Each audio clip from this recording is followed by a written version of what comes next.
Hey hello everyone, welcome back to my channel to a brand new blog. তো আজকে আমি তোমাদের সাথে আমার অষ্টমীর ব্লগটা শেয়ার করছি। আপলোড করতে অনেকটা দেরি হয়ে গেল, but better late than never.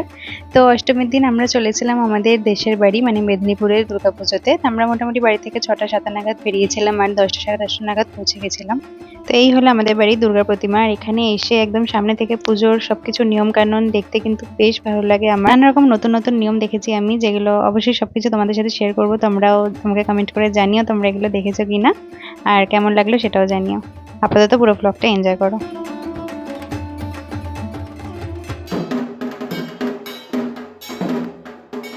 তো দেখো, এখানে কিন্তু আগে পাঠা বলি হতো, কিন্তু সেটা বেশ কয়েক বছর হলো এখন বন্ধ হয়ে গেছে। তো এখানে এই চাল কুমড়োটাকে বলি দেওয়া হবে।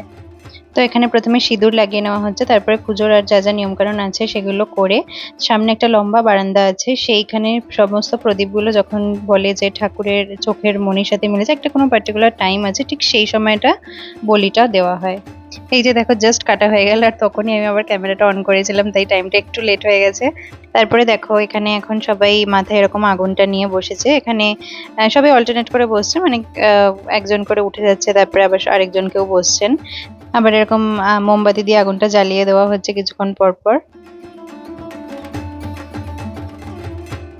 তারপর দেখো, এই নিয়মটা এখানে মা বা কাকিমা বা জেঠিমা, মানে গুরুজনদের কোলে সন্তানরা এসে বসছে। সে যত বড়ই হন না কেন, কিন্তু এরকম একটা নিয়ম আছে, তারা মায়ের কোলে এসে বসবে আর মায়ের থেকে আশীর্বাদ।